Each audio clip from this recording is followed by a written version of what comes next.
Welcome to Side by Side, a podcast where I, Robert Kwong, take you inside conversations with artists, creatives, healers, and warriors taking the charge in their transformational story. Today's guest is business and leadership coach Paul Silva, who draws on both his work with culinary students and those in addiction recovery to help clients get out of the sidelines of their lives. In our conversation, Paul unpacks his relationship to spirit and sobriety and how they empower his authenticity and full self-expression. Thank you, Paul, for agreeing to speak with me. And I shared with you a little bit earlier that I had seen your work mostly through your social media presence, I think on Instagram and things like that. And I think you popped up on my TikTok and you've been quite active there. And to start off, thank you for agreeing to speak with me. It's a pleasure to speak with someone else in like this line of work. So thank you. Oh, my pleasure. It's, for me, it's always an energetic, thing for me. And so it's like when you reached out the first thing was yes. Like it felt like correct, and there's some people that will ask, and I just feel like there's a mismatch energetically, and I'll just politely decline. But yeah, for you, it was just like, no, I gotta say yes to this guy. There's something about him as well that just really resonated with me. So it was a no-brainer. So thank you. Well, thank you. I appreciate that. And I just have to say right off the bat, in the era of authenticity, I really do appreciate your social media presence because you kind of take the people, like the way you post content on social media, it has that like, I'm going to take everyone kind of on this journey of self-discovery, and anything that you encounter that spark something in you or some kind of lesson or insight, you kind of like are more than happy to share it with your audience in a very organic way, to me at least. Where does that come from? Some people really struggle with that, especially in modern day where things are kind of tense online, but you really strike that chord of like, no, this is who I am. And so this is what I'm going to show. Yeah. Thank you for noticing that. I was talking to someone about this just the other day, because one of the things that people do say to me is like, I appreciate your authenticity and your openness. And part of me is like, well, it doesn't feel like that to me. I'm just sharing. Yeah. And that comes from when I got sober, doing the inner work. Up until then, I had not really done any inner work. And as I started to dive in, and it was scary, one of the things I learned was to share where I'm at. Because before I would never share that. I would go hide off and be the lone wolf. And that didn't work out for me. And so going to meetings and opening up, I learned that there's a difference between sharing just to vent and just to kind of and have other people clean it up, as opposed to what I do now, which is share and kind of be vulnerable and just maybe things aren't going well, or this is my journey, and then kind of flip it and make it about them. So I take a struggle that I have, share openly about it, but then turn it around saying, this is something that you might be struggling. This is something that I'm doing that you may want to apply. And so it's always incorporating the viewer or the listener or the reader, wherever it is, the medium I'm using, for them to feel like, oh, this applies to me, or maybe even it doesn't. At least there's still that connection that I'm hoping to create. It's not a tactic. It's not something I strategize over. It's just something, that's how I've always been. Right. And that's how I've always shared, and that's how I've always connected. And it comes very natural to me. But you're right. There's a lot of people that they really struggle with that. And that's okay, because they have their own ways of connecting, or they're starting to discover things about themselves along the way. We're all on the journey, and we're all along the path, right? Yeah. So was it more difficult to feel or be authentic prior to sobriety? Because you said it was right around then that you started looking inward. What was life like leading up to that moment? Yeah, there was no openness, whether it was because of bullying or whatever it was that I felt I had put up walls and protect myself. Right, right. And what I learned, through primarily through bullying, but I learned that to be myself meant pain. So drinking was a way of kind of washing the me off of me, Mm-hmm. of trying to remove myself, to separate myself from myself. But you can't. It's just you can't. So that's the reality. And so I did everything I could to step away from myself. So the last thing the last thing I would do is share anything about myself, because there was still that scared boy who flinched and was waiting for the blows to come his way. So it was really almost dissociating Yeah, from my true yeah. self through drink, right? Like it's, I was seeking spirit, but the wrong kind of spirit. It wasn't until, I mean, I didn't get sober till I was 40, Robert, 40. And until then, it was just everything was a charade, but it was falling apart. And it just got to Mm-hmm. a point where I was like, I can't do this anymore. So do you also, I kind of hear a little bit in you talking about your journey, that getting sober for you and also starting what some might call like your spiritual journey or your spiritual awareness, doing inner work, that it coincided. So I'm curious, as you started on this journey to get sober, what was helpful for you in terms of either spirit or even just community, or anything that was helpful to go through that journey of actually getting to know yourself and learning how to show up as yourself? Yeah, community was huge. And again, coming from a place of being a lone wolf, that was scary. I didn't want to open up to anyone because I just saw danger everywhere. Yeah. And as I started to slowly let one person and then another and then another, and obviously with the recovery community, I felt safe in that way. And it still felt a bit insular, but at least there were others I can talk to, others I can share, others I can listen to Mm-hmm. and commiserate. And just so, and as that recovery phase started to open up, the spirituality part started to just butt open a little bit, just slightly.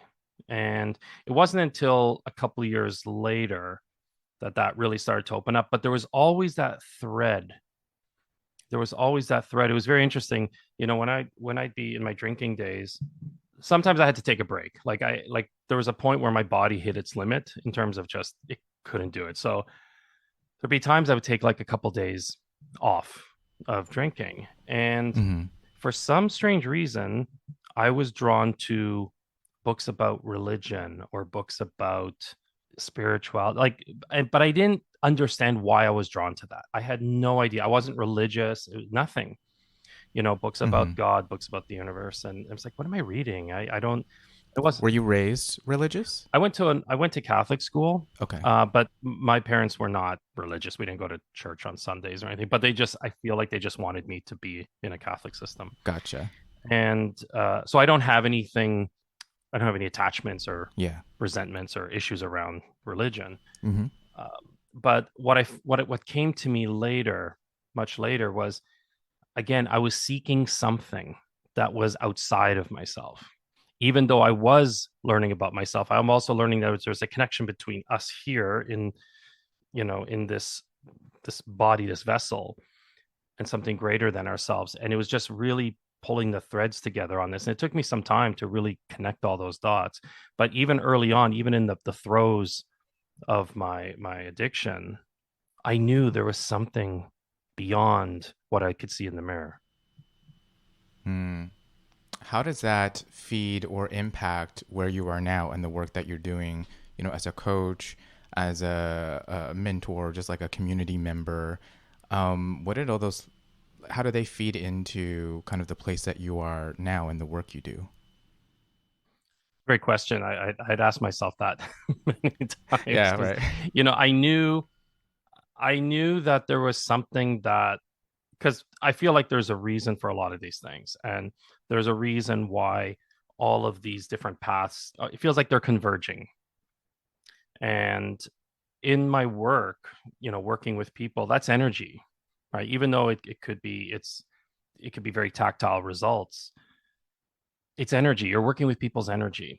And so the more I understand about myself and the more grounded I become and the more understanding and open and empathetic and humble, uh, as I continue to grow these things and learn and expand, I find that helps me relate more to people. It helps me recognize maybe what they don't see because I could see that in myself. Mm-hmm. And, without making assumptions, we explore that. But I get a sense of people very quickly. Like we just talked about, like you and I, like as soon as I was like, boom, yeah, he's it. Mm-hmm. And so I think it's just all about energy and just connection, and all of these lessons that I've been having and continuing to have really do weave into my work, because as a service provider, I am my business. Like I am, like when people want to work with me, they want to work with me. Yes, I have skills and I have certain things, but in the end, it's the person, right? There's a tons of coaches out there, but every single person that's worked with me at some point has said, Paul, I love working with you because it's you, Mm-hmm. right? And I think we all have that ability to connect. It's just our energy. And so where we are with ourselves, that's getting transmitted, whether we think it is or not. It's unconscious. And people pick up, it's like a radio wave, an antenna. We pick up on everyone's energy.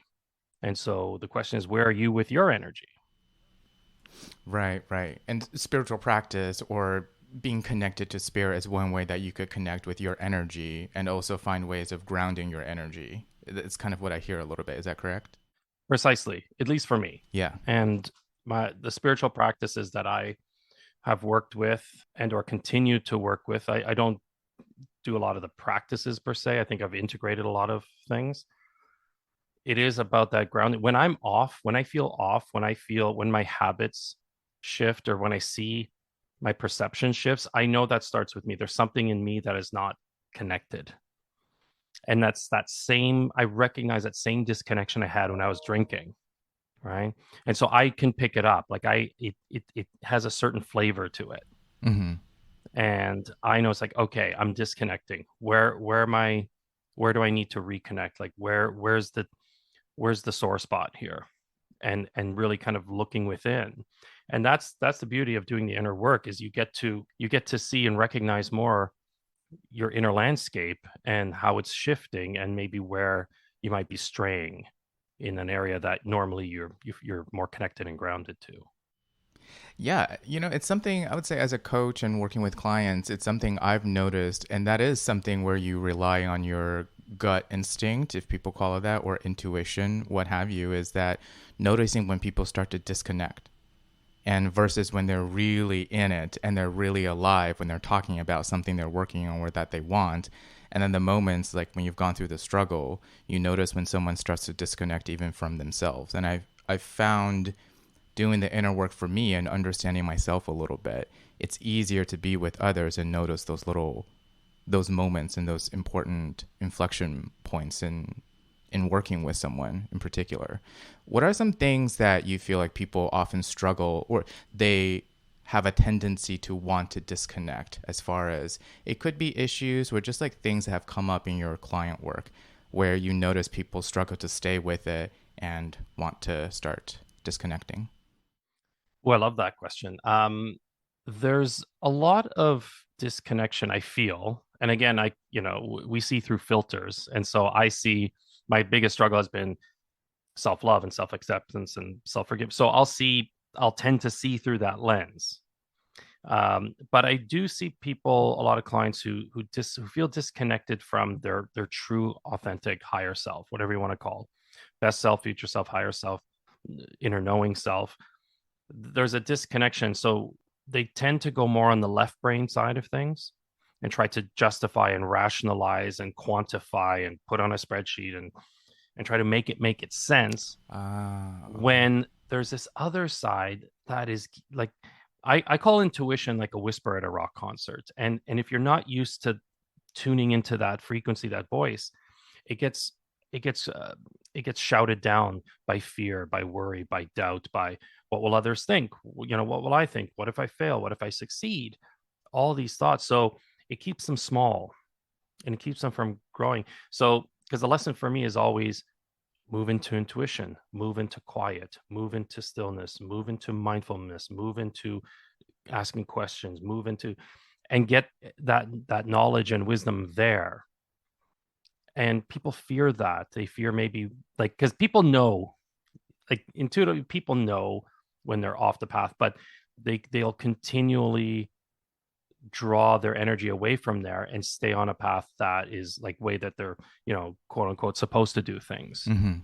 And so I see the disconnect greatly from who their true, authentic, higher selves are. And you can see it. You can see it in people's habits. You can see it in the way that they comport themselves. You can see it in the relationships they choose. You can see it in the jobs that they take. You can see it in the foods and other substances they take or abuse, or you can see it in, there's so many ways that it shows up in a very tangible form. Mm-hmm. And the more that, and that's where I help them, even though, I mean, it's all self-leadership. It doesn't matter what kind of coaching I've done, and I've switched niches and areas many times. In the end, it comes down to self. How true are you being to yourself? Because the more you stand in that space, the better the decisions you make and the greater the results shift. Until then, if not, you're playing dress up. Hmm. Yeah, yeah, I love that. I love that last point. And, I notice you talk about some people really like to stay with, well, I'm going to process this in the most logical, rational, cold, hard facts way possible. Or sometimes I've also seen people where they're like, I can only be emotional about something. It's very like left extreme or right extreme in some ways. And I hear you talking about, no, let's look at what are the signs? What do you notice from either of those perspectives, or maybe both at the same time? What does that look like? I'm curious, as a guy, has that ever been challenged by the outside world, that as a guy you can also draw information from emotional intelligence as well as be that sort of typical rational, goal minded, material minded guy, that they don't have to clash? I mean, has that been like a journey for you, or you're always sort of like, I allow myself to express emotionally as much as rational, and it just came naturally? Oh yeah. Oh yes. Another part of my journey has always been as well, Robert, is uh, exploring masculinity and what it means to me and what it means in general. It's been a huge part of my journey as well. And in my social and all that, I do talk about men's studies, if you will, or men's issues at times, because it's very personal to me, because that also helped me grow as a man, with this predominantly masculine energy. We all have masculine and feminine, that. I mean, we all, Yeah. regardless, Yeah. we all have that. And we can come either from the divine masculine feminine, or we can come from the wounded divine, or wounded masculine feminine. And we all come from that at different points and all that. But the what I had learned, in just the last few years, is it was very safe for me to be in the feminine, very safe, to be in that space. And I denied a lot of my masculine energy because I saw it as harmful, Hmm. because it was harmful. I had been harmed with like more of that wounded masculine energy. Right. Right. And so, I was in a men's group for a year, and I really struggled. It was 5 calls a week. It was Monday to Friday, every single day for an hour Oh, wow. for a whole Holy year. cow. It was a year-long container. It was challenging. I didn't want to be there a lot of times. I struggled. I struggled in plain sight, as they say. Mm-hmm. But it really helped me. And then I worked with a men's coach after. And what came out is that I didn't trust my own masculinity. And I've had to really step into that, and to step in to be a leader. I've read many books. I facilitate a men's group right now. I do all these kind of things because I think it's so important. Eh, Men, and I don't want to go too far off, of course, with this, but men, for many men, they struggle because they only see two options. Either they stand in the feminine energy too much, or they think they have to be an asshole. Like there hasn't been a lot of healthy masculinity modeled for us, at least not for me. Mm-hmm. And so I didn't know where to go. And there's a lot of wounded men right now, a lot of wounded men who don't even know that they're carrying this. And so for myself, it's been a wonderful and painful lesson in learning how to balance both energies and knowing when to assert one over the other, when to push forward, when to hold back, when to give, when to receive, when to take action, when to sit in stillness, when to nurture, when to protect, and all of these traits that we all get intermingled. But as men, I mean, frankly, 95% of my clients are women because they recognize that I have that feminine energy, so it feels kind of safe. But they also want to push, and they've said this. This is not me conjecturing. Hmm. They want more of the masculine. They need help to actually do things, to get things in action, to stop just dreaming, dreaming, dreaming, dreaming, and not executing anything. Hmm. That's a very wounded feminine, or whatever. So uh, it's very interesting. It's a great question because for men especially, there's not a lot of men in the spiritual space, generally speaking, at least I found. Yeah. And so we've had to kind of assimilate heavily into the feminine. And we hear about the goddess energy and the divine feminine, which is wonderful. But I think for men, what gets lost in that is the divine masculine and the power that there is there. Hmm. And so it's in the end for me, it's being a model. In modeling this, I have two teenage boys, so I'm modeling this for them as well, and seeing that you can be strong, but you can also be accepting and loving. You can fight for what you want and guard and protect, but also nurture. And it can be a tough balance. It can be a tough one to balance out. Yeah, yeah. I think the word balance is something I've been playing with for a long time, and some people find it to be like kind of almost like it's kind of not possible, but maybe striving for it is an ideal in some ways. But yeah, it's really struck a chord with me doing masculine feminine work because we spend so much time being at odds about it in ways that I find fascinating. And one thing I'll say, and you talking about the kind of there being divinity in all of us, but also we can behave in toxic ways.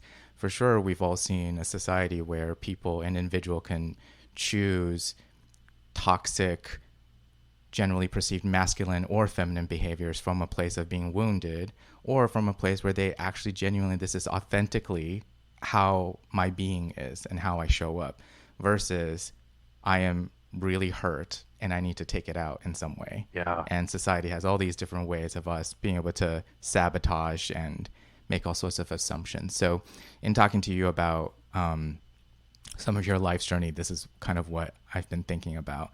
It is really tough. I mean, so what are some things that you wish we could cultivate more that to you is kind of more of a healthier way to approach the masculine energy or to embody that in some way? Like when might it be of value and how do we stay in that rather than going back to being kind of from that wounded place? Yeah, I think one of the biggest lessons I learned, Robert, was for me to learn to express some of that healthy masculinity is to be surrounded with healthy masculine men who are also on their journeys to open up. So that's why the importance of being with other men. You know, on I'm on social media a lot, and what I found is that there's a lot of women telling men what a man is, and but they're coming at it from their place and what they're looking for in a partner, etc. It's clear, and it's very all contradictory. It's all over the place. It's Right. No one uh, agrees. Yeah. no one agrees on what a man like. They want a man to open up, but when they do, a lot of women can't handle that. And so what happens is you'll see men open up, and then in the end, they're the ones consoling their partners because she was triggered or whatever it was. Like there's a lot of imbalance, and that's where coming from a wounded feminine or whatever it is. But I think for men, and what helped me was being around other men and learning from them and leaning on them, going to them first rather than going to, let's say, like a female friend or my wife or my mother or whoever, you know, and bouncing ideas off of other men because it comes with a different energy, right? There's a great book called No More Mr. Nice Guy by Robert Glover, and that's the book that any men I work with, like it's almost required reading, and it's showing the difference between a nice guy and a good man. Mm. And there's a huge difference. right? Nice guys, there's a lot of anger, there's a lot of red flags, there's a lot going on with that. And I can identified so much with the nice guy syndrome. Mm-hmm. But it is that shift into a good man. And that means for me asserting myself more, taking up space that I've been given and allowing myself to take up that space. Um, being able to say no, being able to be the protector of my family. Or I remember, our car got stolen twice actually. And I put up cameras and I did all sorts of stuff. And my wife said, "Thank you for protecting us." And it felt like, oh, okay. But I didn't realize like she saw that as protecting and doing this and doing that. And so it's also trusting our intuition a little bit more. Again, going back to our highest selves and trusting that there is power, and there is power in anger. There's power in um, guarding people and guarding. It's really like for me, as they say, like if you didn't have that modeled, assertiveness can seem like aggression. Mm-hmm. And so I went from meek to aggression. I didn't understand that there was assertiveness. And you can have boundaries and you can say no, and you can be that, and people will respect you still, right? They may not agree with you. And so I'm 52. I'm still learning this. Like I'm still stepping into that space. It's getting easier and easier.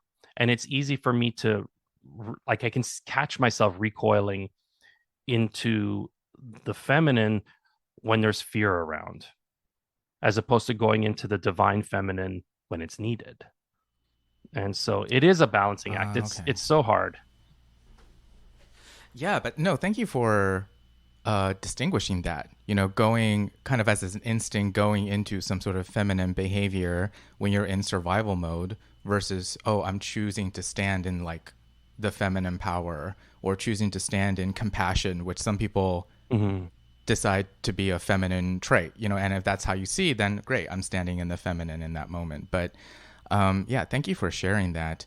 It's so I hear a little bit of what you shared, that similar to women and others, men cannot simply rely on outside voices telling us who we are, but actually just being in community so that we give ourselves a chance to connect and discover and to feel into who we are, rather than just relying on uh, the outside world constantly trying to mold us into someone that they believe we should be, which, as you point out, no one agrees on who we should be as men, right? So it's interesting. You point out, it's like, well, interesting. We all want that, but then we can't agree on what that even is. And I think it's important to look at that with a bit of irony, rather Yeah. than have it drive us bananas or something. Yeah, precisely. And the this thing of authenticity, just it's so hammered into me now how important it is. You know, it's no one, like, again, this is age for me. This is also just all that I've looked at and studied and I've gone through, is authenticity connects. People know when you're being genuine. People know that that's who you are. Of course, there's a level of self-containment we contain. There's some things that I keep here because it's private, Sure. but Yeah.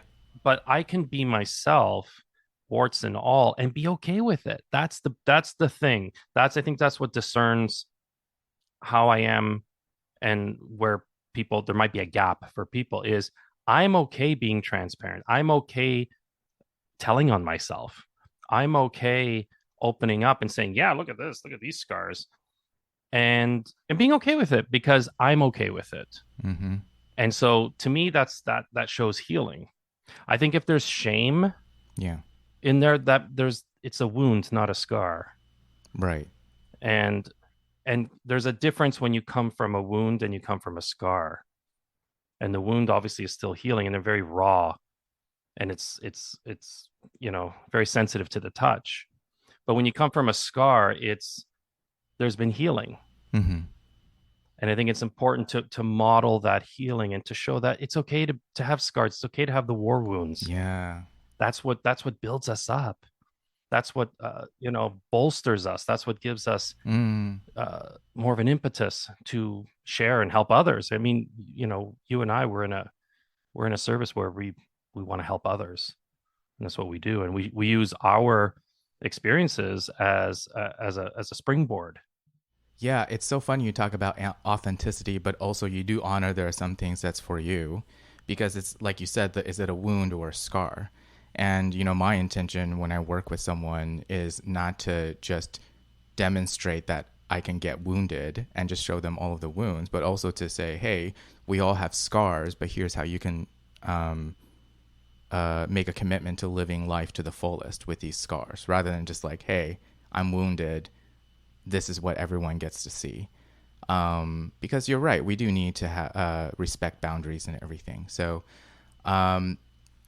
before I kind of leave you with some general questions about intuition that might be kind of fun, I'm a little bit curious about your previous life in the culinary world, because it's just so prevalent in our everyday life, and I'm very Yeah. fascinated by that whole world because it has its own distinct energy signature. It's very intense, and I'm curious, given your experience, what's something you think about with food, farming, and nutrition, given your particular background?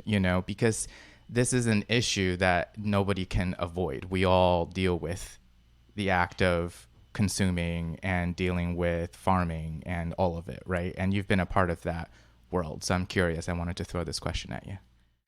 Yeah, the chefing. I was a chef for 25 years. It was a lot of fun. And that was before there was the cult of personality of the celebrity chef. And we were just a bunch of bridge trolls Mm. living in the back of that. And it was it was for the fun, for the passion. As I started to move up and started to get into more positions of power, like in terms of what I could control in the environment. Yeah, A authority. lot of that Yeah. did, yeah, a lot of that then it did come to, because part of being a chef is also sourcing products. You could go for the cheap trucked in from Mexico grapes or whatever it is, or you can try to find something a bit more local now, you know, depending on the time of year, etc. It's a balancing act. But one thing that definitely started to come around when I was in the industry was this farm to table movement, the slow food movement, Yeah. Mm-hmm. all of this. And what you found is now chefs and restaurants and food organizations and places were starting to really tap into the local scene Yeah. and creating relationships with farmers and purveyors, and whether it's honey or muskox, or it was certain fruits or vegetables, if it was dairy, Mm-hmm. it Mm-hmm. was cultivating those relationships so that it was a win-win. They get the support, the financial support, and you get to work with these wonderful ingredients, and the customer gets to try these wonderful things that they won't see at their local shop and save. And it was a great education. And then it can get into like food security, which is a whole different Yeah. Yeah. area. You look at like here in Toronto, it's as of this, you and I talking, I mean, grocery, like the cost of groceries is just off the chart Mm-hmm. right now. It's insane how much. I just read today eggs are going up again. Yeah. Same here. Yeah. And it's we have food banks here. What you're seeing is this explosion of people using it. Dual income families, like quote unquote middle class. Mm-hmm. There's lineups around the block. That's unheard of Right. until like even 2 years ago. And so there's this food security, and it's like you see this gap growing between being able to have groceries on a regular basis and people who are. And so as someone who works with food, and part of what I stepped into being a chef is because I loved, like, that's like a love language for me. Yeah. Even now when I show, part of me showing affection to my family and all that is cooking for them or cooking for others. Like I enjoy it. Mm-hmm. Most of the time. Sometimes it's like, leave me alone, just heat something up from the freezer. But I'm always grateful because I see this growing gap, and knowing that I'm grateful that I can have this. But there is a connection between, going back to your question, with farmers and land and purveyors, and it's like you know indie artists, right? It's working with them rather than going to the big conglomerates. It's finding these little hidden gems and treasures and exposing them and helping them out, and you learning something. And I've learned so much from farmers, from growers, from vendors, and I've been able to pass that on to others. And so they can educate, they can get educated on what's better for them. I mean, nutritionally, it's huge, right? I don't know enough about, and I don't get too much into like the chemicals here and this and like, obviously there's a lot of stuff, a lot of preservatives, and uh, obviously the fewer the ingredients, the better, and pesticides. Yeah. But they can be cost prohibitive, right? It's like back in the day, McDonald's. I don't know if they still, the salads cost more than Burgers. Yeah. those, the quote unquote burgers. And so of course, people who are struggling, who are, or struggling with poverty, they're going to eat the stuff that's actually less healthy for them. Yeah. And so it's a cycle. And so there's connections between poverty levels and nutrition. It's just, it's unfortunate. Yeah, it must be so interesting getting to really observe that because I noticed, with all of our previous lives and all of our different like junctures in our life, right? One thing I notice with people who start doing the inner work is just you start to see how all these different things affect each other and how they're all connected. So you can't help but start looking back at the worlds I've been in. Previously I wanted to be a writer, which would have meant very coastal. Maybe I would have moved to LA. There was a certain life that was going to be set up in that way. And then you Mm-hmm. start interrogating all these spaces that you occupy, right? Yeah. And Yeah. what is going on there. And, the food industry is another place that just it's because it's so vital. There's just a constant discussion and discourse about it. So thank you for kind of talking about the highs and lows and like on the ground, real everyday life needs. And then also some of the world of like the culinary arts and stuff. It's really fascinating. I'm curious now, as when you work with clients and stuff, what are some ways that they can engage with you? And what are some things that you like to focus on with your work if they wanted to reach out to you? It's so interesting. And I don't know, I'd be curious to volley this back to you in a second. Yeah. When someone comes to me to say, I want to work with you on X, and then before you know it, you are everywhere but X, Mm-hmm. right? Or it starts off there, and then of course it has its own little dipsy doodle path, and it goes where it needs to go. Um, so I've had lots of people reach out for me, like entrepreneurs, new entrepreneurs, or people who are hitting a ceiling in their business, work with me, and before you know it, we're working on like a 20-year resentment they had towards their dad. Or because business problems are personal problems in disguise, right? Mm-hmm. And how you do one thing is how you do all things, and so it's all interconnected. And so how you show up in your business is a reflection of where you are with yourself. And so even though we may start off with some surface issues, what we find is really quickly when we start to go inward, is that they have a lot more control over things than they think they do. Because I can't control the external, but because the external is a reflection of the internal, I can change the internal. Hence, I can change the external. Mm. And so it's them recognizing that. And then we can get to work on what is it that is what's the biggest gap right now in their let's say their business. Mm-hmm. What's the biggest gap in leading their family? What's the biggest gap in how they are at their place of work, and they're leading a team? Maybe no one's respecting you. Maybe no one is listening to you. Maybe people are walking all over you. Maybe people are afraid of you. Maybe your boss, maybe you feel like you're going to get fired any moment. Or maybe you're an entrepreneur and you just feel, I'm lost, and should I just go back to a job, and this is much harder, and how come I can't create clients or customers, whatever it is, all these externals. And then you start to dive in. So those are a lot of the things that people have come to me with. To be honest, there are still people that come to me I used to work with addiction recovery. I used to do Mm-hmm. Yeah, people in recovery. transition. Sure. Yeah. And just like general life coaching, quote unquote. But really what I've learned is that it all comes down to self leadership, and that's really what I focus on Mm. is self leadership. Because if you can't lead yourself through habits, through understanding yourself a little bit more, uh, creating new ways of doing things, creating new inner scripts and self talk, it's going to be hard for you to lead externally.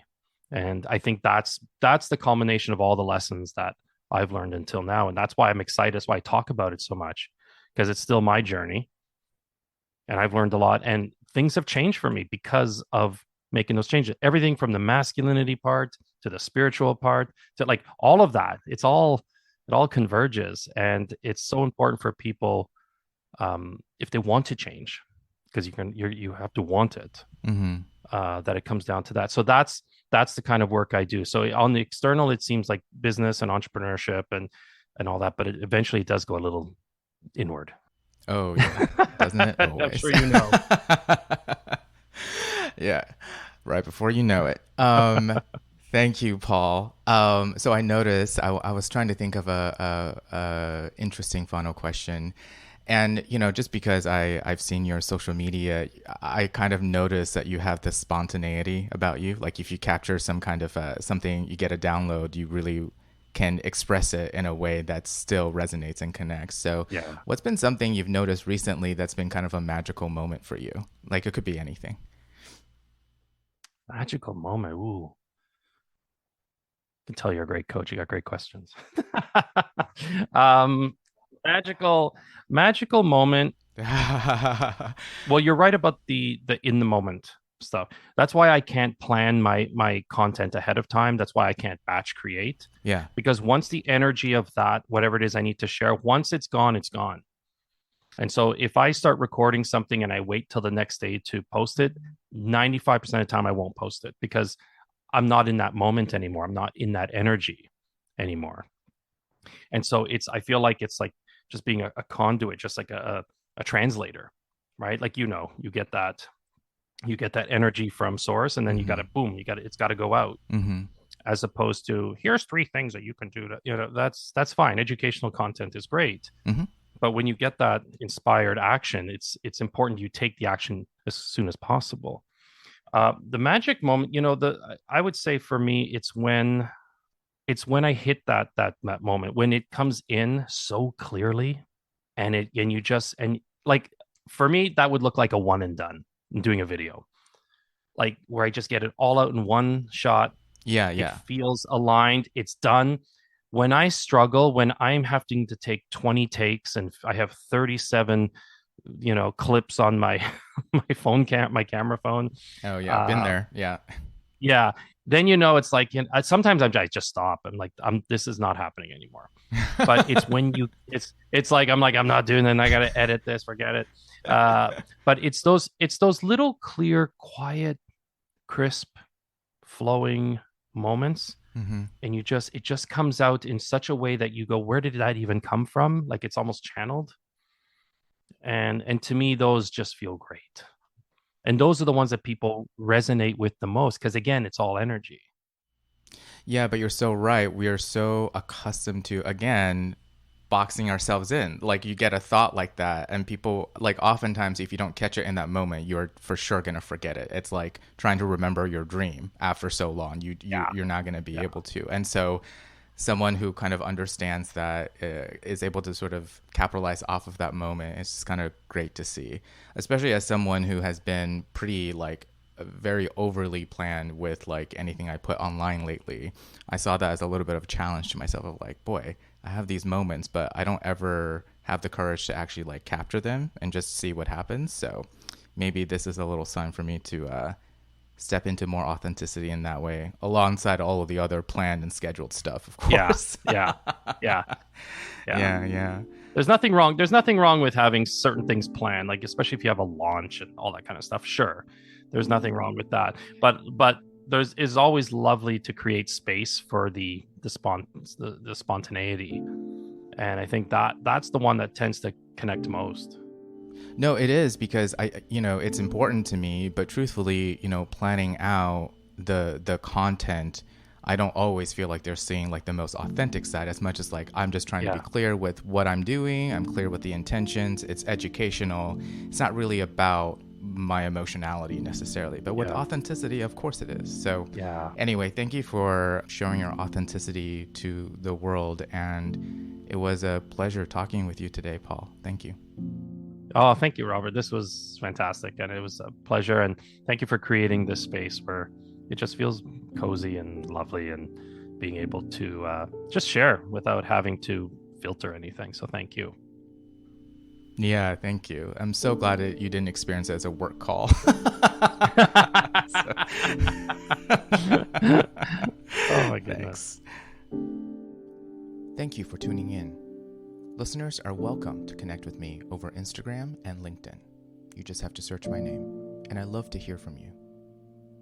If you'd like to learn more about my work as a coach and artist, please visit www.robertkwonghome.com.